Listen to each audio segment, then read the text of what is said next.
Hey everybody, how's it going? Brian Saladay here, and I'm a fitness consultant, which pretty much means I help people just like you improve their lives through diet and exercise. Today I wanted to discuss with you what are the pros and cons to isometric training. First off, isometric training is an exercise that you do that doesn't require movement. So it's where you would hold in place. You either at the top of a push-up or a plank, but there's no movement involved in the exercise. You hold in one specific position. So let's get started. Some of the benefits to isometric exercise are that you get to work a sticking point. So say if there's a bench press or a squat movement that you're having problems with in a certain part of that range. You go down for your bench press and coming up at the halfway mark, you're not able to push the weight past the squat. Say there's 3/4 of the way up, you're having difficulty getting that particular weight up. You would work on doing isometric holds with that particular weight or a little bit less at that particular range, just being able to hold it.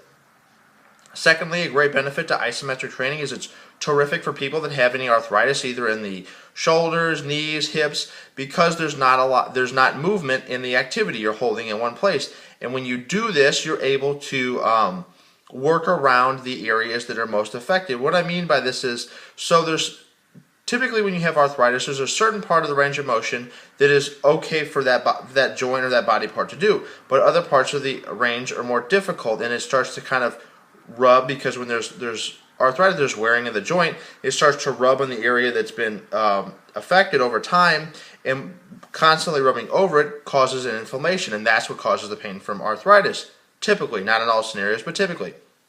So with an isometric movement, you can work the muscle before that specific point. You're still getting the benefits of increasing strength, but you're not causing inflammation to the joint because you're not working that particular range. Where, like, if you were to do, say, a bicep curl, you go all the way up and all the way down. You would just come halfway up and you would just hold at that point. Just kind of for an example. Also, it's a terrific exercise to use to increase posture, or posture, or to work on stabilizing a joint. If you're doing rotator cuff exercises, you're able to do certain isometric positions to help stabilize the shoulder, increase the rotator cuff strength. If you're doing different types of planks with your arms straight, that's going to work. Stability in the shoulders. If you're doing isometric movements like balance, that's going to improve hip and knee and ankle stability, as well as also preventing falls from happening. And lastly, with planks, if you're doing on your elbows, or however you're doing elbows, forearms, you're also going to work your core, and that's terrific for stabilizing the entire body.